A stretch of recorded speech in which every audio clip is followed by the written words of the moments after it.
오늘 설교의 제목은 은혜를 구하며 산다라는 제목으로 말씀을 나눌 겁니다. 은혜를 구하며 산다라는 제목으로 말씀을 나눌 겁니다. 느헤미야라는 사람이 나오는데요.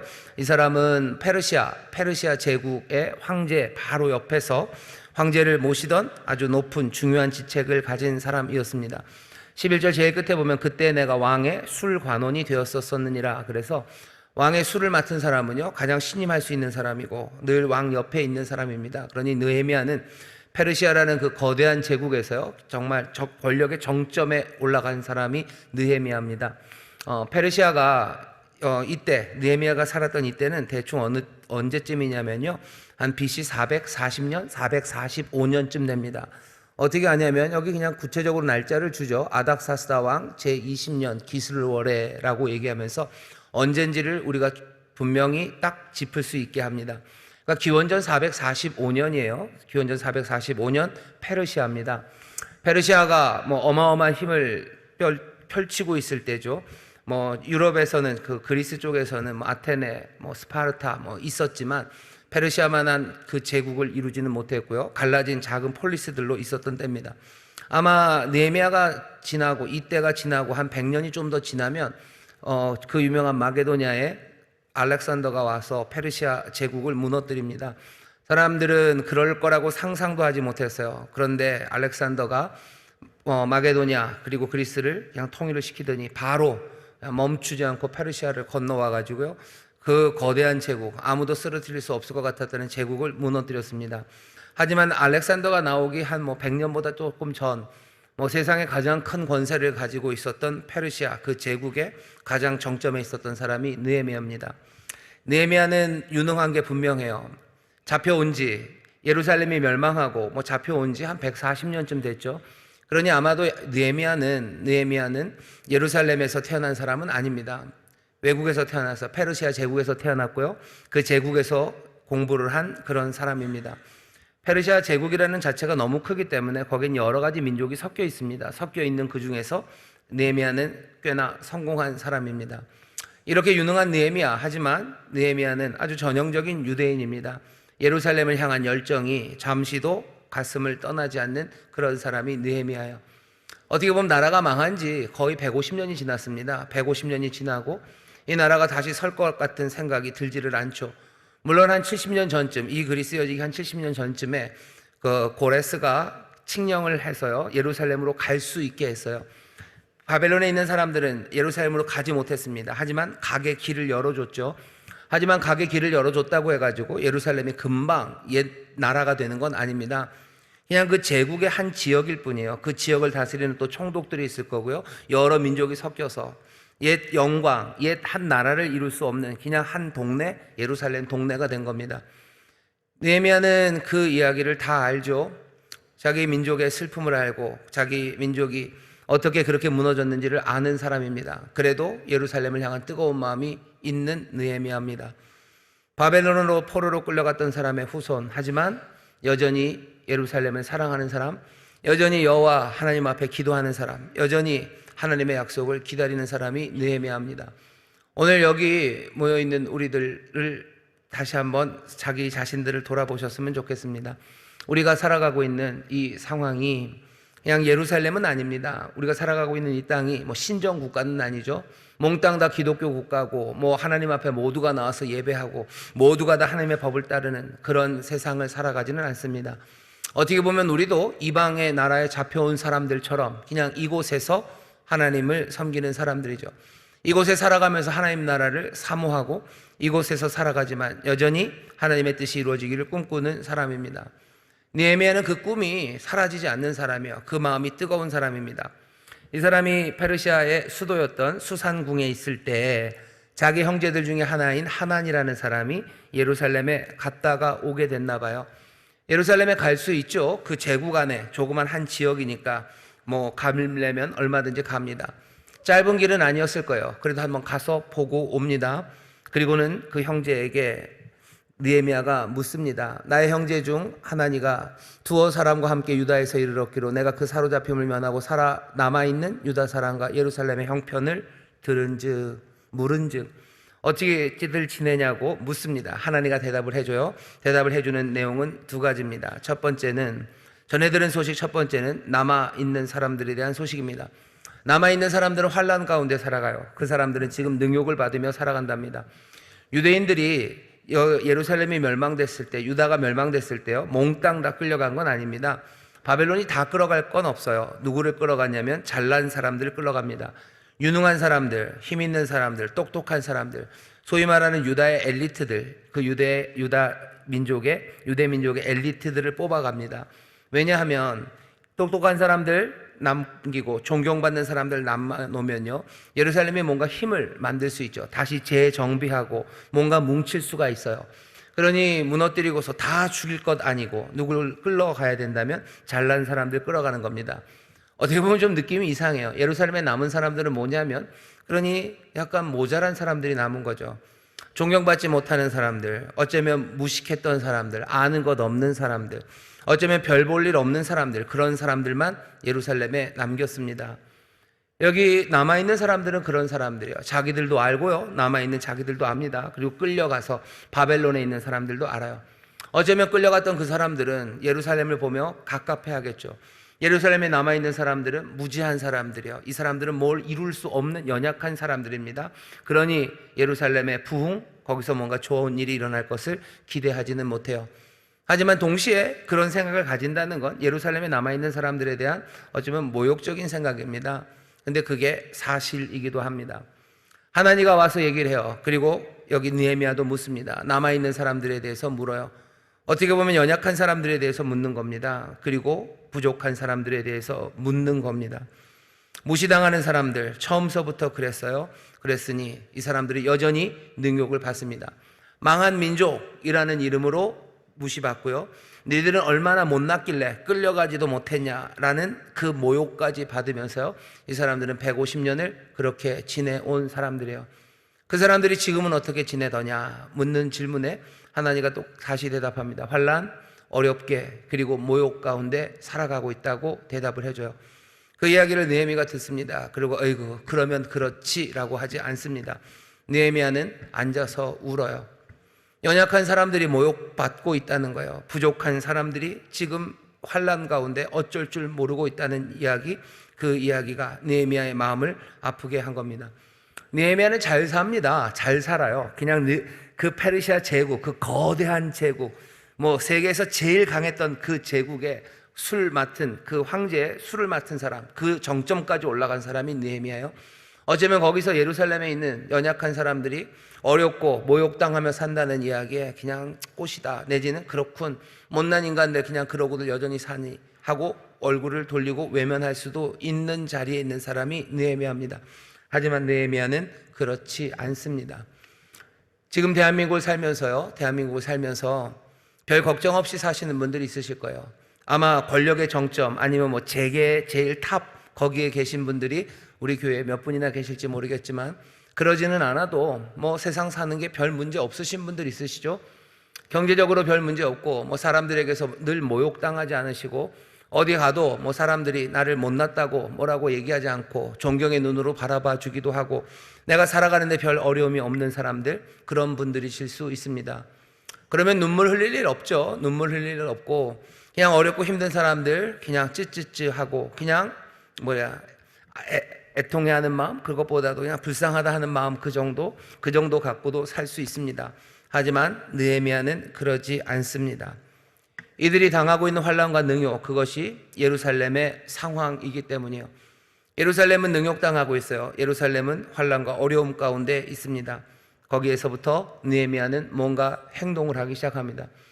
느헤미야서가 그런 이야기입니다. 느헤미야가 결국은 예루살렘으로 갑니다.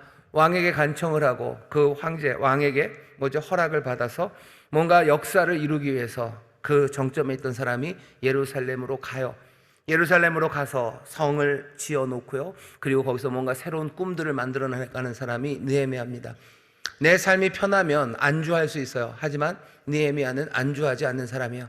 내 삶이 편하면 이 땅의 아픔들에 대해서 외면하고 살 수 있습니다. 하지만 느헤미야는 아닙니다.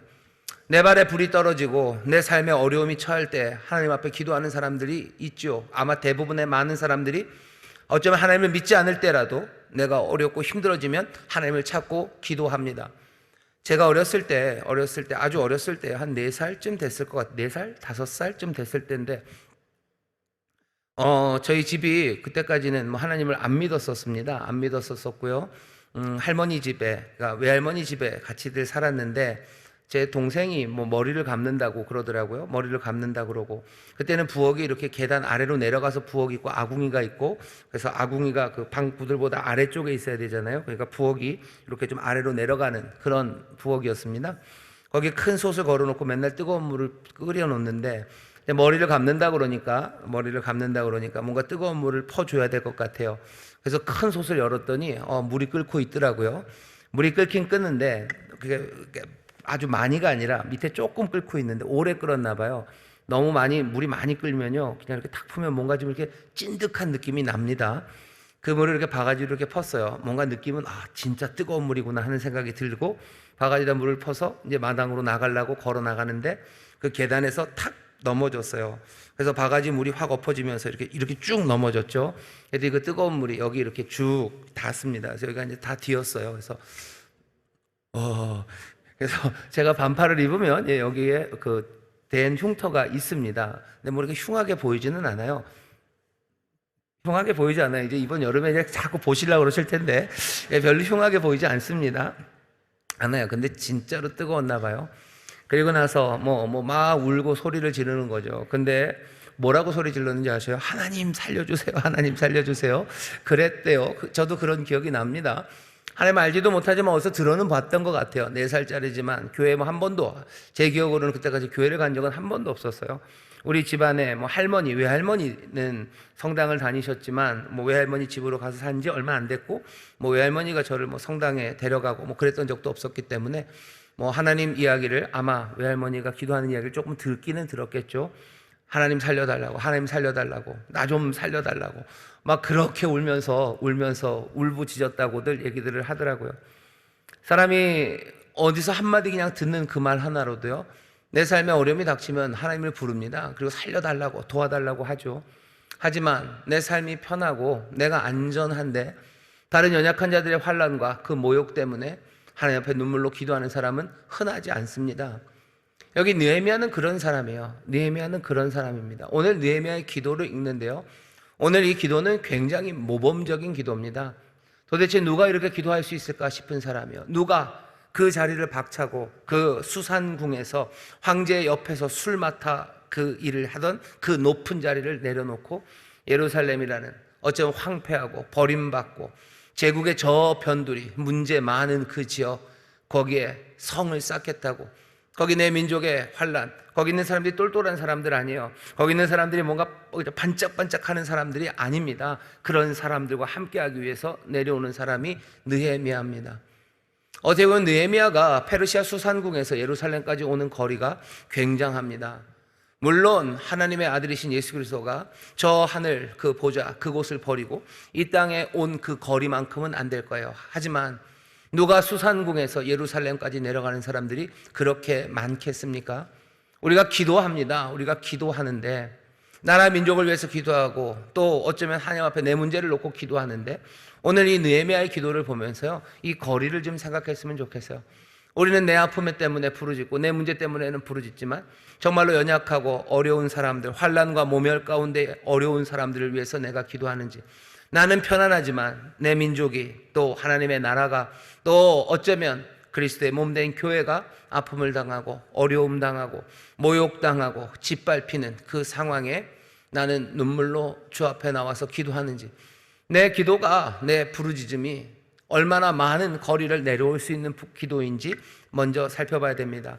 오늘 이 말씀이 그런 말씀이에요. 하나님과 와서 약한 사람들, 남아있는 사람들, 그 사람들의 환난과 그리고 모욕에 대해서 이야기합니다. 그리고 성의 상황을 얘기하죠. 예루살렘 성은 물리적으로 그 성은 회파되고 성문은 소화되었어요. 성벽이 무너졌고요, 성문은 소화되었습니다. 이게 얼마나 오랜 시간이 지났죠? 예루살렘이 멸망하고 나서 150년이 지난 겁니다. 하지만 여전히 기본적인 방어 체계예요. 성이 있어야 뭔가 그 성 안에 있는 사람들이 안전을 확보할 수 있는 최소한의 장치인데요, 예루살렘은 그 성벽이 없습니다. 심지어 문도 없어요. 문이라도 걸어 잠그고 뭘 어떻게 적을 막아내야 되는데 성도 없고 그리고 문도 없습니다. 고스란히 위험에 노출되어 있습니다. 남아있는 자들, 그 연약한 자들은 최소한의 보호장치도 없이 거기에서 살아갑니다. 성이 무너져 있는 거죠. 그리고 사람들은 150년이 지난 그동안 아무도 그것을 다시 세우지 않습니다. 사람들은 무관심한 겁니다. 그리고 별다른 반응을 보이지 않아요. 무관심에 내버려진 사람들, 무관심에 내버려진 상태들, 아무도 그것을 위해서 발벗고 나서는 사람이 150년 동안 없었던 겁니다. 이 이야기를 듣고 느헤미야는 앉아서 웁니다. 앉아서 울어요. 4절 보시면 내가 이 말을 듣고 앉아서 울고 앉아서 울어요. 누구보다도 예루살렘을 뜨겁게 사랑했기 때문이죠. 앉는다, 운다라는 것은 슬픔을 표현하는 겁니다. 시편 137편 보면은 이 바벨론에서 사람들이 부른 노래가 시편 137편이죠. 거기 처음 1절이 그렇게 되어 있어요. 우리가 바벨론의 여러 강변 거기 앉아서 시온을 기억하며 울었도다. 바벨론의 강가에 앉습니다. 앉아서 사람들은 울어요. 사람들이 슬픔은 앉습니다. 서 있을 수가 없죠. 무릎이 꺾이고 다리에 힘이 풀려요. 나는 앉아요. 그리고 웁니다. 느헤미야는 앉아서 울어요. 슬퍼하며 그렇게 금식하며 기도합니다. 4절 내가 이 말을 듣고 앉아서 울고 수일 동안은 슬퍼하며 하늘의 하나님 앞에 금식하며 기도하여. 나라 민족을 걱정하시는 분들 많으셔요. 나라 민족을 걱정하시는 분들 많으셔요. 이 나라가 어떻게 될까? 지금의 상황 자체도 어떻게 보면 굉장히 불의한 일들과 말도 안 되는 분열과 미움들, 그리고 앞을 알아볼 수 없는 황폐함입니다.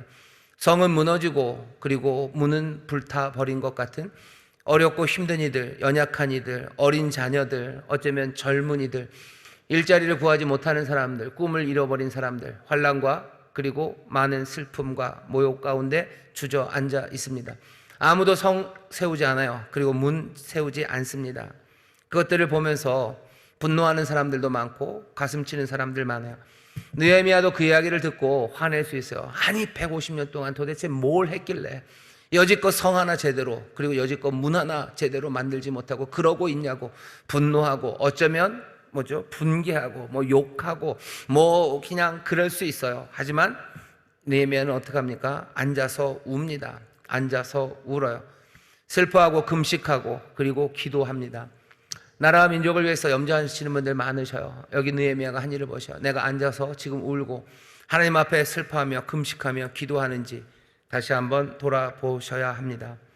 예루살렘이 그렇게 황폐하게 된 것, 이건 예루살렘에 관한 문제만은 아니에요. 이 나라, 이 민족이 황폐해졌습니까? 말도 안 되는 상황입니까? 그렇다면 느헤미야처럼 앉아서 울고 하나님 앞에 금식하는 사람들이 얼마나 될까? 내 가정이 무너지고 내 가정의 문이 사라지고 내 가정에 환난과 모욕이 닥쳐서 내 자녀들의 삶이 엉망이 됐습니까? 내 부모님의 삶이 엉망이 됐습니까? 그러면 우리는 때로는 비난하죠. 이건 다 누구 때문이에요? 아버지 잘못이에요. 이건 엄마가 잘못한 거예요. 이건 내 자녀, 그놈의 자식이 잘못해서 이렇게 된 거예요.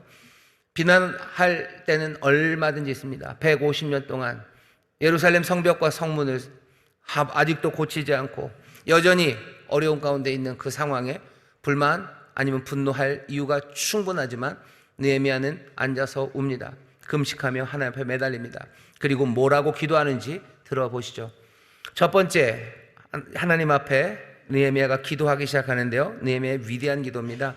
기도의 처음 시작은요, 들으시라고 촉구합니다. 읽어보겠습니다. 5절 보시면 가로되 하늘의 하나님 여호와 크고 두려우신 하나님이여 주를 사랑하고 주의 계명을 지키는 자에게 언약을 지키시고 긍휼을 베푸시는 주여 간구하나이다. 이제 종이 주의 종 이스라엘 자손을 위하여 주하러 기도하며 이스라엘 자손의 주 앞에 범죄함을 자복하오니 주는 귀를 기울이시며 눈을 여시사. 주는 귀를 기울이시라고. 이 번역이 조금 이렇게 처음 말이랑 나중 말이 섞여서 뒤집어져서 되어 있는데요. 느헤미야가 처음 하나님 앞에 구하는 것은요, 들으시라고. 주님은 들으시라고 외칩니다. 들으시라고 하는데요, 앞에 긴 이야기가 있습니다. 하나님을 어떻게 부르나 보셔요. 하늘의 하나님 여호와 크고 두려우신 하나님이요. 들으셔야 되는 분은 누구시냐면요, 하늘의 하나님이에요. 크고 두려우신 분입니다. 하늘의 하나님, 크고 두려우신 분이라는 뜻은 만물을 다스리는 창조자, 창조주가 되시고 하나님의 능력과 위엄, 그것이 가득한 분이라는 의미입니다. 느헤미야는 지금 기도해요. 누구에게 기도합니까? 하늘의 하나님 여호와, 크고 두려우신 분에게 기도합니다. 전능하신 분이요, 세상을 만드신 분이요, 그분 앞에 지금 나와 기도하는 겁니다. 우리가 기도하는 건 뭐 옛날에 도깨비가 그러죠. 어디서 마음 약한 신에게 우리가 구하는 게 아니에요. 우리가 구하고 기도하는 건 만물을 다스리는 창조자, 하늘의 하나님, 크고 두려우신 하나님 앞에 나와서 구하는 겁니다. 우리가 기도하는 시간에 그냥 뭐라도 내 마음을 털어놓기 위해서 나오는 건 아니에요. 내가 넋두리 하려고 나오는 거 아닙니다. 내가 이름 모를 신 앞에 나와서 어찌 될지 모르는 간구를 내가 지금 드리는 게 아니에요. 내 간구를, 우리의 기도를 들으시기를 촉구해요. 누가 들으시기를? 하늘의 하나님, 크고 두려우신 하나님이 우리의 기도를 들으시라고 지금 와서 기도하는 겁니다. 어떻게 보면 너무 담대해요. 어떻게 보면 너무 무모합니다. 하늘의 하나님, 크고 두려우신 분, 그분에게 들으시라고 지금 기도하는 거예요. 기도는 얼마나 용감한 일인지 다시 한번 보셔야 돼요. 기도는 용감한 일입니다. 우리가 뭐라고 하늘의 하나님, 크고 두려우신 분에게 우리의 말을 들으시라고 우리가 얘기할 수 있겠습니까? 우리가 뭐 꽤나 높은 사람들한테 가서 내 말을 들으시라고 얘기하는 것도 쉽지 않아요. 근데 느헤미야는 지금 하늘의 하나님 여호와, 크고 두려우신 하나님이여 라고 분명하게 부르며 그런 하나님 앞에 지금 나와서 들으시라고 촉구합니다. 오늘 이 밤에 우리가 나와서 기도합니다. 이름 모를 신에게, 어쩌다 들을지도 모르는 마음 약한 신에게, 아니면 그것도 아니면 그냥 내 마음을 그냥 쏟아놓으면 얘기라도 하면 마음이 편할 것 같아서 그냥 벽에다가라도 말하기 위해서 여기 나온 게 아닙니다. 여기 위대한 기도가 우리에게 가르치는 바예요. 우리가 기도할 때, 우리가 부르짖고 간구할 때, 정말로 예루살렘을 위해서, 그 남아있는 자들을 위해서 우리가 간구하며 기도할 때, 내 삶에 무너진 것과 내 삶의 환난과 모욕당하는 이 상황에 내가 하나님 앞에 기도할 때, 나는 그 간구가 정말로 하늘의 하나님, 두렵고 크신 분, 그분 앞에 간구하는 것임을 여러분들 분명히 기억하셔야 됩니다. 이 기도는 크고 놀라우신 분뿐만 아니라 또 뭐라고 느헤미야가 부르냐면요, 언약을 지키시며 긍휼을 베푸시는 주라고 불러요. 그 놀라운 창조자는 언약을 지키시며 긍휼을 베푸시는 분이십니다. 하나님은 우주적인 능력이 계신 분이에요. 뿐만 아니라 이스라엘에 대한 하나님의 신실하심, 그것을 놓치지 않아요. 전능하신 하나님, 크고 두려우신 하늘의 하나님은 어떤 하나님이에요? 우리에게 긍휼을 베푸시는 분이십니다. 그러니 나와서 간구할 수 있는 거예요. 우리의 말을 들으시라고, 내 기도를 들으시라고. 이것이 이스라엘 신앙의 핵심입니다. 능력이 무한하신 하나님, 페르시아 모든 제국도 포함해서 모든 것을 만드시고 다스리시는 능력이 무한한 하나님은 이스라엘에게 마음을 다하시는 신실한 하나님이에요. 이게 놀라운 사실이죠. 왜 전능하신 크고 두려우신 하늘의 하나님이 이스라엘에게, 어쩌면 이스라엘도 압니다. 자기들이 약하고 부족하고 연약하고 어쩌면 못나고 불순종할 때 많은 자신들인지를 알아요. 그래도 하나님은 뭐라고 약속하셨어요? 그런 사람들을 내가 사랑하고 너희가 내 백성이라고 하나님 말씀하셨어요. 언약을 맺으시며 신실하게 내가 긍휼을 베풀고 내가 성실하게 이 말씀을 지키겠다고 하나님이 약속하셨어요. 느헤미야는 이 약속을 기억합니다. 그리고 이 약속을 절대 놓치지 않습니다. 우리의 하나님, 우리가 기도하는 그분은요, 온 세상의 창조주고 온 세상을 다스리시는 크고 두려우신 분이요. 하지만 그분이 어떤 분입니까? 우리를 사랑하시되 끝까지 사랑하시고 또 그 사랑의 성실하심이 변하지 않는 영원한 사랑으로 우리를 돌보시는 하나님이셔요. 여러분들, 이 하나님 앞에 나와서 우리가 기도하는 겁니다. 오늘 이 밤 우리가 입을 열어 기도할 때 정말로 능력 많으신 하나님, 그러나 우리에게 전념하시고 우리에게 성실하시고 우리에게 신실하신 하나님, 그 하나님 앞에 나와 기도하는 것임을 기억하시고 그 하나님께 들으시라고 촉구하는 우리 모두가 되어야 할 줄 믿습니다. 하나님 들으십시오. 하나님 들어주시옵소서. 하나님 들어주시옵소서. 전능하신 하나님이 아니시라면 우리가 나와서 간구할 이유가 없을 거예요. 우리에게 성실하시고 우리에게 신실하신 하나님이 아니라면 우리가 하나님 앞에 나올 수 없습니다. 하지만 느헤미야가 기도하는 것처럼 이 기도를 기억하셔. 하나님 앞에 나와서 기도할 때 잊지 마셔. 전능하신 하늘의 하나님, 크고 두려우신 분, 그러나 정말로 언약을 지키시고 긍휼을 베푸시는 하나님, 그 하나님임을 기억하며 기도하는 우리 모두가 되기를 주의 이름으로 축원합니다. 하나님 이 땅을 새롭게 하실 수 있습니까? 그렇다마다요. 왜? 그분은 크고 두려우신 분이기 때문에 그래요. 그분은 우리의 간구를 들으십니까? 연약한 자들과 무너진 성에 대해서 관심을 가지십니까? 예, 그렇습니다. 왜? 그분은 이스라엘 당신의 백성에게 신실하신 주님이시기 때문입니다. 믿음을 가지고 나오셔. 그리고 이제는 들으시라고 촉구하십시오. 두 번째, 느헤미야가 한 기도는요, 들으시라고 촉구하고 그리고는 바로 죄를 고백합니다. 6절 보시면, 주는 귀를 기울이시며 눈을 여시사 종의 기도를 들으시옵소서. 나와 나의 아비 집이 범죄하여 주를 향하여 심히 악을 행하여 주의 종 모세에게 주께서 명하신 계명과 율례와 규례를 지키지 아니하였나이다. 느헤미야가 하는 얘기 들어보셔요. 느헤미야는 바로 죄를 고백합니다. 느헤미야가 앉아서 울었던 이유는 어쩌면 이 죄 때문일 겁니다. 앉아서 울어요. 왜 우리가 그렇게, 왜 예루살렘이 그렇게, 왜 그렇게 환난과 모욕이 있는지 느헤미야는 알기 때문이죠. 예루살렘의 운명을 느헤미야는 어떻게 해석하냐면요, 순종하면 하나님이 복을 주셨을 텐데 불순종하니 우리에게 고난을 주신 거예요.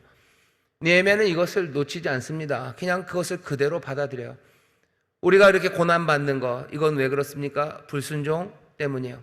우리가 하나님 앞에 죄를 범했기 때문이에요. 애꿎게 이리저리 돌리지 않아요. 그냥 바로 얘기합니다. 모세에게 주께서 명하신 계명, 율례, 규례, 바로 그것을 지키지 않았기 때문이에요.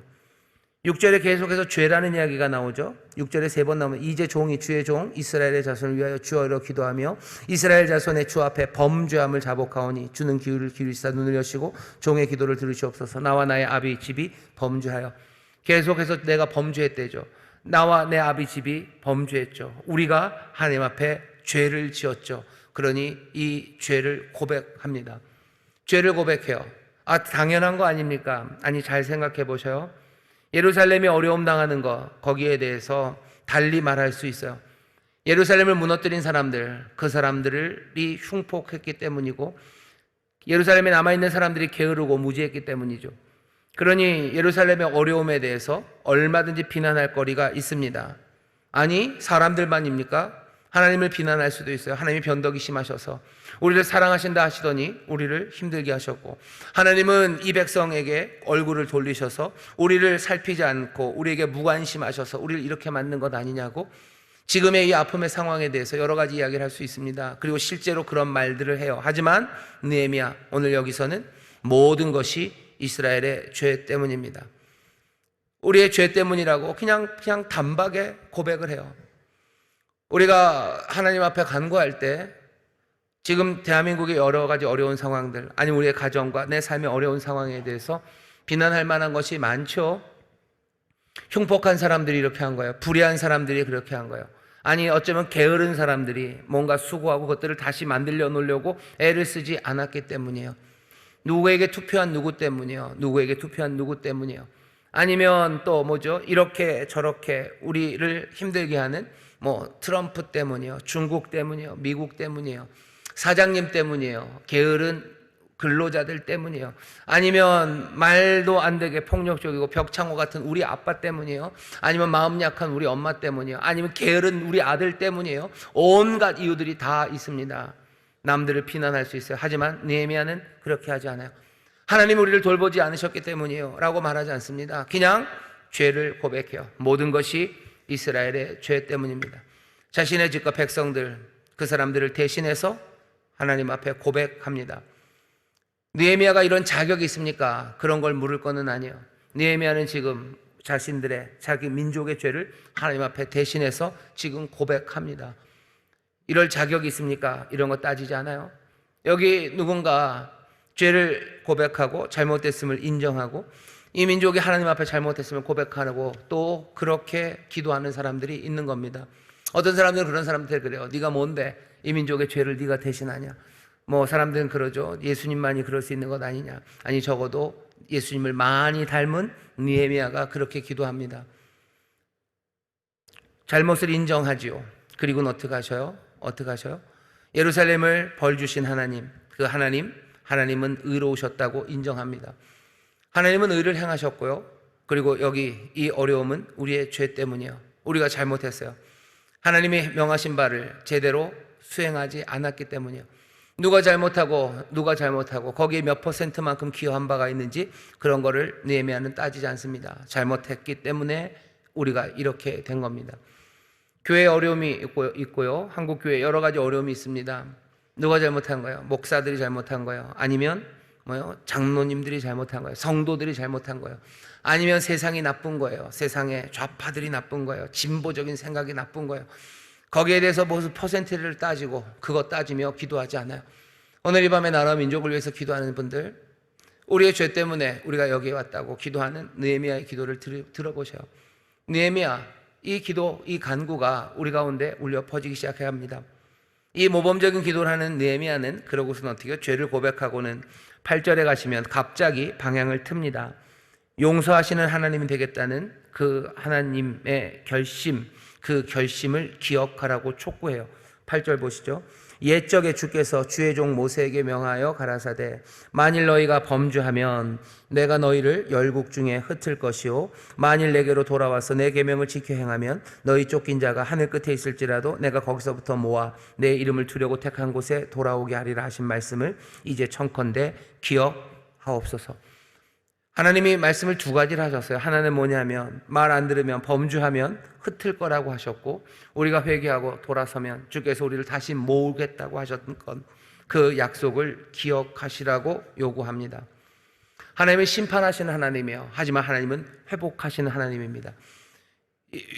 느헤미야가 그거 기억하시래요. 주님은 심판만 하시는 분 아니시고 주님은 회복하시는 분이에요. 주님이 심판하실 때 이스라엘은 추방당했습니다. 하지만 주님이 우리를 다시 회복하실 때 우리는 다시 돌아오게 될 겁니다. 이 약속을 그냥 대뜸 기억하시라고 들이미는 거죠. 하나님의 의도는 그냥 여기서는 간단하게 두 단계예요. 심판하시든 회복하시든이죠. 하나님은 심판하시기도 하셔요. 하지만 회복하시기도 하십니다.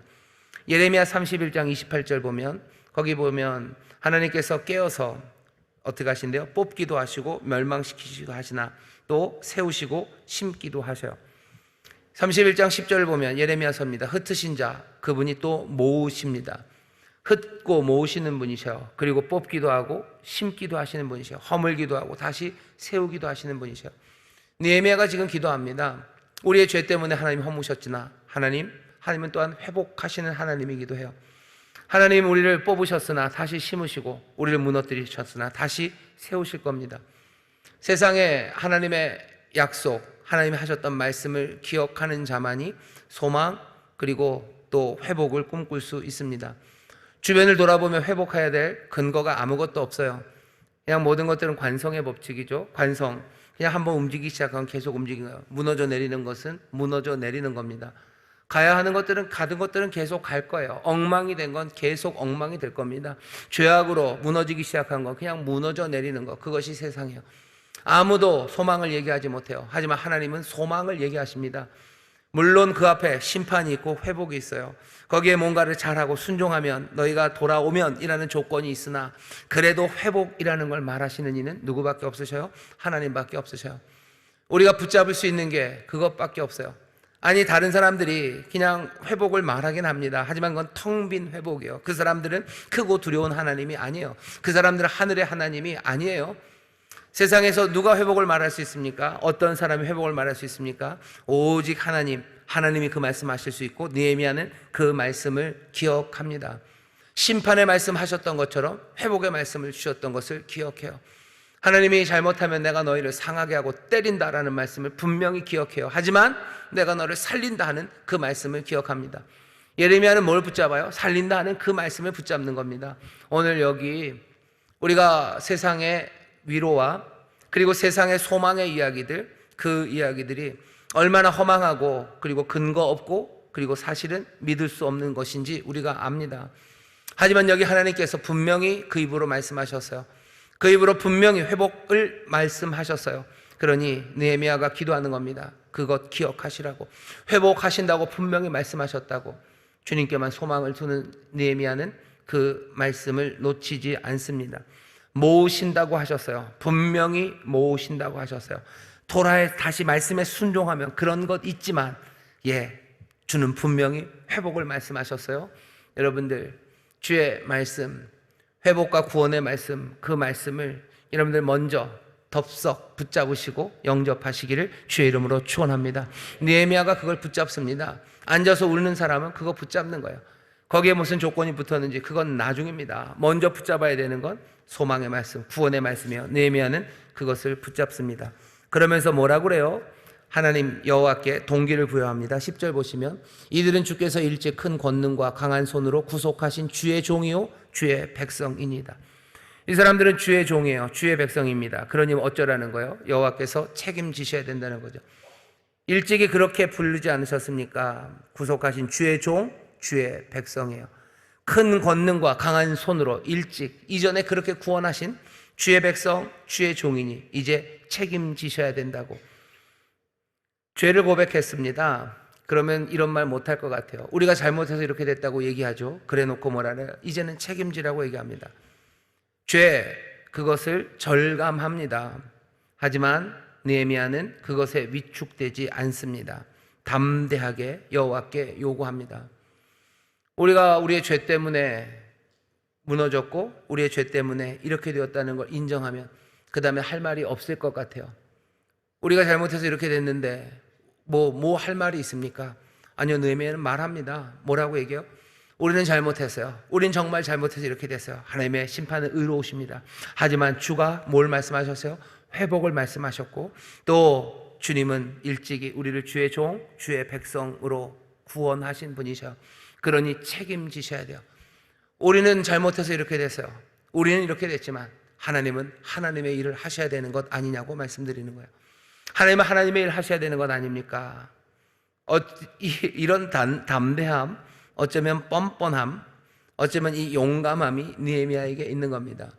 이것 없이는 환난 가운데 있는 우리가 하나님 앞에 할 말이 없습니다. 할 말이 없죠. 물론 뭐 잘못한 사람들이 다 변명거리가 있어요. 그래서 감옥에 가면 죄인들은 하나도 없죠. 다 자기들이 잘못한 게 없죠. 하지만 하나님 앞에서 그렇게 말할 수 있는 사람은 없어요. 분명히 잘못한 게 있고 죄가 있습니다. 그러면 더 이상 할 말이 없죠. 거기 나서 달게 받아야 되는 것, 그게 맞죠. 우리가 잘못해서 황폐해졌으면 황폐하게 사는 게 맞죠. 우리가 잘못해서 우리의 삶이 엉망이 되고 소망이 사라지고 어둠에 거했다면 그냥 어둠에 사는 게 맞죠. 그냥 그런 거네요. 죄를 고백하고 우리가 잘못했습니다 하면 그 모든 것들 그냥 받아들입니까? 느헤미야가 그걸 다 받아들여요? 받아들이지 않아요. 우리가 잘못했다는 걸 부정하지 않아요. 잘못해서 이렇게 된 겁니다. 잘못해서 이렇게 된 거예요. 하지만 하나님은 회복을 명하셨고 우리는 주의 백성이에요. 주님은 책임지셔야 돼요. 이 문제에 대해서 해결하셔야 돼요. 주의 약속을 지키셔야 돼요.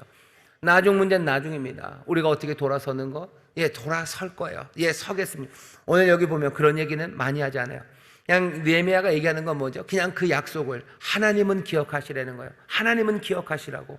그 길 여전히 열어놓으시라고. 우리가 갈 거라고. 우리가 갈 겁니다. 나중에 에스라와 느헤미야가 가서 그 예루살렘에서 그 성을 만들고 그 온 이스라엘을 다 불러놓고 유대인들을 불러놓고 하나님의 말씀을 다시 읽혀요. 그리고 다 하나님께로 돌아가자고 부릅니다. 하지만 그 앞에 기도는 뭐예요? 먼저 하나님이 하신 약속을 붙잡고 기도하는 거예요.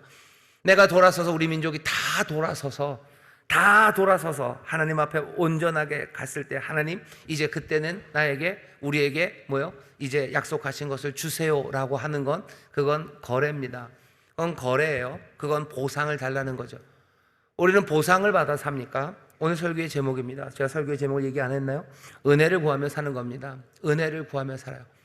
그냥 하나님의 은혜를 그거 붙잡고 사는 거죠. 우리가 아직 완전하지 않았어도, 죄 때문에 우리가 무너졌어도 완전하면 회복하게 하시다, 돌아오면 회복하게 하시다 말씀하셨지만 우리가 아직 제대로 다 돌아서지 못했어도, 이 민족이 아직 돌아서지 못했어도 뭐라고 기도해야 되는 겁니까? 주여, 주는 우리에게 은혜를 베푸시라고, 주는 기억하시라고, 크고 능하신 손으로 구원하신 주의 백성이고 주의 종들이라고 주님 책임지셔야 된다고 주님 앞에 나와서 기도하는 겁니다. 이 민족이 다 회복되지 않았으니 우리가 주께 할 말이 없습니까? 그렇다면 우리는 하나님 앞에 뭐로 사는 거예요? 1:1 거래로 사는 겁니다. 우리가 해낸 것에 대해서 보상을 받으며 살아가는 사람이 아닙니다. 그렇게 살 수 없습니다. 기도는 보상을 바라며 할 수 없어요. 왜냐하면 죄인들이 하나님 앞에 무슨 보상을 받습니까? 뭘 해놨다고 다시 그러면 우리에게 받을 것을 받으며 구하며 삽니까? 누가 하나님 앞에 1대1로 앉아서 그 거래를 제대로 할 수 있습니까? 그럴 수 없어요. 느헤미야는 그걸 아는 사람들입니다. 우리도 우리의 죄악 때문에 하나님 앞에 나와서 입이 떨어지기가 어려워요. 이렇게 잘못해놓고 우리가 무엇을 구합니까? 그런 마음이 있죠. 하지만 느헤미야는 하나님이 기억하시라고, 하나님 불쌍히 여기시라고, 하나님의 종이라고, 하나님 책임지셔야 된다고 하나님 앞에 구하는 거예요. 우리가 이만큼이라도 했습니다 라고 뭘 내놓습니까? 그래도 우리가 요만큼은 했으니 이거라도 보시고 어떻게 좀 우리를 어떻게 해주시죠? 그건 뭐예요? 흥정하는 거죠.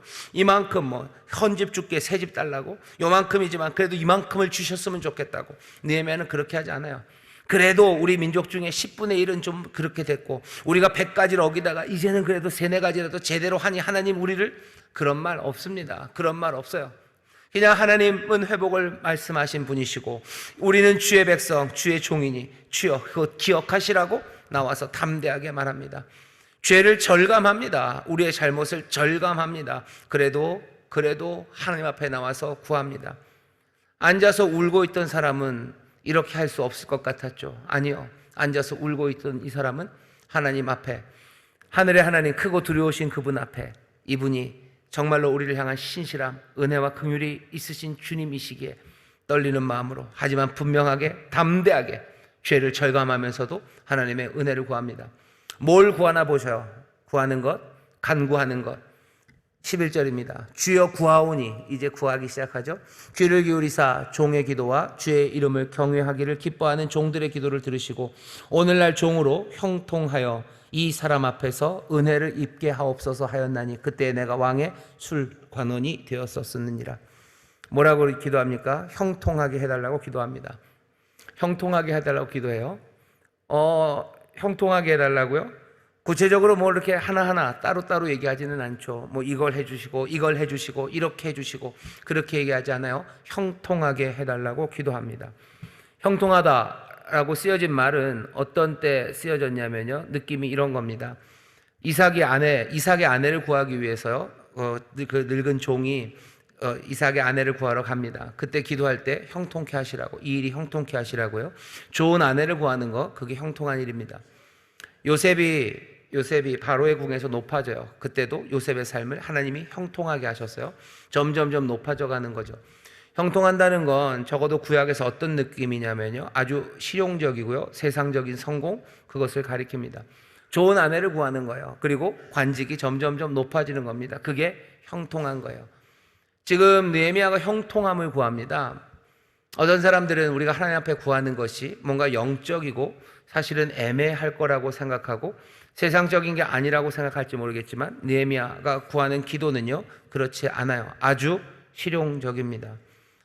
여호와 하나님, 그분은 세상에 정말로 실용적인 성공, 거기에 관여하신다는 생각이 들어 있는 겁니다. 느헤미야는 형통하게 해달라고 기도해요. 형통하게 해 주옵소서. 그것뿐만은 아니죠. 거기 보시면 형통하여 이 사람 앞에서 은혜를 입게 해달랍니다. 이 사람은 누구냐면 아닥사스다 할 겁니다. 페르시아의 황제에게서 은혜를 입게 해달라고 기도해요. 우리를 형통하게 하시옵소서. 은혜를 입게 하여 주옵소서. 느헤미야의 기도를 잘 들어보시면 그냥 하나하나 구체적으로 뭐 자전거도 사주시고 뭐도 사주시고 요렇지는 않아요. 그 정도로는 아닙니다. 하지만 느헤미야의 기도가 그냥 내 마음에 평안을 주시고 모든 것이 다 잘 되게 해주세요, 그 정도는 아니에요. 느헤미야의 기도는 굉장히 소위 말하는 세상적인 기도입니다. 이 세상에서 뭔가 성공하게 해달라고, 효과적인 일들을 이루시라고 기도하는 겁니다. 하나님이 그 일을 어떻게 이루실지 우리는 다 설명할 수 없습니다. 아주 은밀하게 그리고 위대하게 이루실 거예요. 설명할 수 없습니다. 하지만 느헤미야는 지금 그것을 구해요. 그러면서 뭐라고 얘기합니까? 이 사람에게서 은혜를, 아닥사스다에게서 은혜를 얻게 해달랍니다. 이 모든 것들은 하나님의 은혜죠. 하나님의 긍휼입니다. 하나님의 은혜가 어떤 일을 이룹니까? 이 사람 아닥사스다에게서 은혜를 얻는 일을 합니다. 은혜를 얻는 그 일은 다른 일 아니에요. 세상적인 성공입니다. 느헤미야가 결국은 그 아닥사스다의 전권을 가지고 예루살렘을 다스리는 총독으로 가요. 그 모든 지역을 다스리는 그 권세를 가지고 갑니다. 느헤미야는 뭐라고 기도해요? 형통케 해달라고 기도합니다. 우리가 기도할 때, 하나님 앞에 간구할 때 어쩌면 꿔야 되는 꿈이죠. 믿음의 상상이죠. 하나님이 뭘 해주시기를 여러분 간구합니까? 형통케 하기를 간구하고 있어요. 오늘 이 밤에 모여있는 여러분들도 주 앞에 형통케 하기를 기도하십시오. 형통한 것은 뭐라고요? 굉장히 세상적인 일입니다.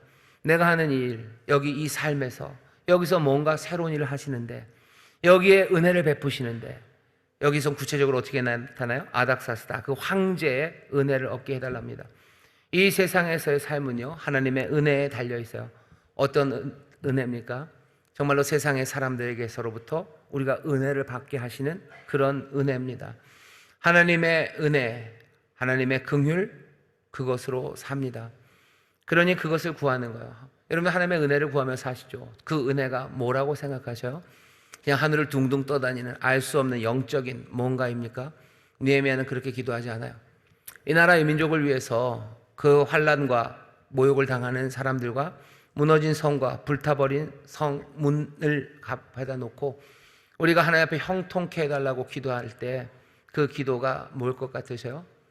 어쩌면 우리에게 능력을 달라는 기도일 겁니다. 능력은 그냥 오지 않아요. 하나님의 은혜로 올 겁니다. 아닥사스다에게 긍휼을 얻을 거예요. 아닥사스다의 은혜를 입을 거예요. 하나님의 은혜가 이 은혜를 우리에게 가져다 줘요. 아주 현실적인 그 은혜를, 그 선물을, 그 긍휼을 우리에게 가져다 줍니다. 하나님 앞에 기도하셔요. 형통케 하기를 위해서 기도하십시오. 형통케 하기를 위해서 기도하셔요. 내 삶에 정말로 실제적인 뭔가가 이루어지기를 위해서 기도하셔요. 세상에서의 변화와 그리고 새로운 치료와 회복에 효과적으로 관여하시는 하나님을 우리는 믿고 상상해야 합니다. 하나님은 세상 일에는 관여하지 않으시고 우리의 기도에 그냥 우리의 영적이라고 말하는 내 마음의 평안과 하늘의 소망을 주시는 하나님, 아니요, 느헤미야는 그렇게 기도하지 않습니다. 느헤미야서 전체도 그런 식으로 느헤미야에게 하나님이 응답하지 않으셔요. 앉아서 울고 있는 느헤미야에게 하나님께서 은혜를 베푸셔서 갑자기 마음에 평안을 주시고 주를 찬송하게 하고 내 마음에 소망 가득해서 난 이제 두려워하지 않습니다 하고 느헤미야가 그 자리에서 일어나는 건 아닙니다.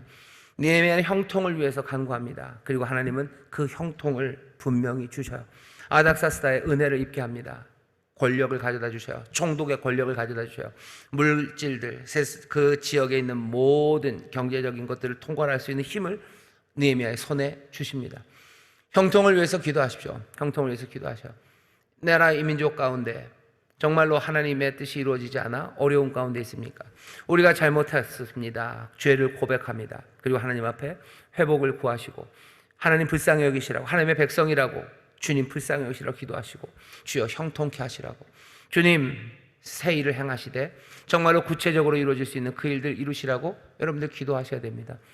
좋은 정치인들을 위해서 기도하셔요. 좋은 정치인들이 되기를 위해서 기도하셔요. 내가 정말로 능력 있는 사람, 하나님의 은혜 입는 사람 되기를 위해서 기도하셔요. 그 은혜가 이 세상에서 구체적으로 그리고 실질적으로 하나님의 능력과 역사로 나타날 수 있는 그 무엇을 위해서 여러분들 기도하셔야 됩니다. 하나님 주십니까? 예, 주십니다. 하나님은 그렇게 역사하시는 분이셔요. 내 욕심으로 구하는 건 아니죠. 내가 어떻게 하려고 구하는 건 아니야. 예루살렘에 남아있는 환난과 모욕당하는 어려운 사람들과 무너진 성, 불타버린 그 문들, 하나님의 뜻이 이루어지지 않는 세상, 그 세상을 보며 가슴 아파하고 죄를 고백하고, 하지만 하나님의 회복하심과 긍휼히 여기심을 믿으며 형통함을 위해서 기도해야 됩니다. 능력 받기 위해서 기도하십시오. 능력을 위해서 기도하셔요. 어려운 사람들을 내가 도울 수 있는 힘을 달라고 기도하셔요. 내게 지혜를 달라고 기도하시고 우리에게 그 능력과 그 은혜를 달라고 기도하십시오. 그게 느헤미야가 했던 기도고 하나님은 그 기도에 응답하심을 믿습니다. 오늘 이 밤에 우리가 뭐라고 기도해야 될지 잘 모를 거예요. 성령님이 우리를 도우실 겁니다. 어떤 형통함을 주실 겁니까? 좋은 아내를 맞이해야 됩니까? 그 형통함을 구하셔요. 좋은 정치인들이 있어야 됩니까? 그 기도 들으셔요. 좋은 경제인들이 있어야 됩니까? 그 기도 들으셔요. 그리고 좋은 힘과 좋은 능력들이 있어야 됩니까? 그 기도 들으셔요. 그리고 또 뭐라고 기도하셔요? 주여 나에게 그 형통함을 달라고 기도하십시오. 여기 보면 느헤미야가 이렇게 기도해요. 주여 구하오니 귀를 기울이사 종의 기도와 주의 이름을 경외하기를 기뻐하는 종들의 기도를 들으시고 오늘날 종으로 형통케 하여. 이 종이라는 건 종들이기도 하지만 자기 자신이기도 합니다. 주여 나를 형통케 하시라고. 주여 나를 형통케 하셔서 주여 주의 은혜 입게 하시고 그 은혜로 이 세상을 새롭게 하시는 그 일 이루시라고. 은혜로 삽니다. 하나님의 은혜는 어떻게 임합니까? 우리의 형통함으로 임할 거예요. 은혜가 우리를 형통케 하심을 여러분들 믿으십시오. 그리고 나의 형통함을 위해서 기도하셔요. 나의 형통함을 위해서 기도하셔요. 이 어렵고 힘들고 엉망이 되고 모욕당하는 이 세상에 결국 느헤미야가 구하는 건 뭐예요? 주여 주의 종을 형통하게 하사 은혜 입게 하여 주옵소서. 그 기도입니다. 내 직장이 엉망입니까? 형통하게 해달라고 기도하셔. 나에게 지혜를 주시고 어쩌면 나에게 힘을 주시고 내 입을 붙잡아 주시고 나에게 강건한 손을 달라고 기도하시는 거예요. 그 은혜 입으며 기도하는 겁니다. 오늘 설교의 제목이요, 은혜를 구하며 삽니다. 어떤 은혜입니까? 형통함의 은혜입니다. 실제적인 것들을 구하며 삽니다. 왜? 예루살렘에 있는 그 환난과 모욕 가운데 있는 사람들과 불탄 문들과 그리고 무너진 성곽을 보면서 그 죄를 통탄하고 고백하며 주의 회복 그거 붙잡고 주님 책임지시라고 기도하면서 느헤미야가 간구하는 것은 형통함입니다. 은혜 주셔서 나를 형통케 하여 주옵소서. 하나님 앞에 다 맡기는 기도처럼 들려요. 하지만 동시에 내 삶을 드리는 기도이기도 합니다. 오늘 이 밤에 우리가 은혜를 구하며 기도할 때 주여 그 크신 은혜로 나에게 은혜 베푸사 나로 형통케 하여 주옵소서. 저 예루살렘을 위해서 주여 나를 보내시는데 나를 형통케 하라고. 이 땅에 예수님 오셔요. 이 땅에 예수님 오셔서 구원하는 일을 하십니다. 하나님이 그 아들을 형통케 하셔서요, 필요한 모든 것들을 공급하시죠. 말씀의 은혜를 주시고 또 위로하여 주시고 또 병 고치는 능력을 주시고 귀신 쫓아낼 수 있는 힘을 주시며 형통케 하셨어요. 그 형통함을 구하는, 그렇게 은혜를 구하는 우리 모두가 되기를 주의 이름으로 축원합니다. 우리는 은혜로 삽니다. 주께서 그 은혜를 형통함으로 주실 줄 믿습니다. 기도하겠습니다. 하나님 감사합니다. 은혜를 구하며 사는 우리들입니다. 주님의 긍휼하심으로 삽니다. 그 긍휼하심, 그 은혜, 아버지 하나님, 그것에 우리의 모든 삶이 달렸으니 그 은혜로 우리를 형통케 하여 주옵소서. 아버지, 소망을 놓치지 말게 하여 주옵시고 그래서 구하는 가운데 얻어 하나님의 뜻을 이루어가는 하나님의 자녀들, 정말로 하나님의 종들이 되게 하여 주옵소서. 감사드리며 예수님 이름으로 기도하옵나이다. 아멘.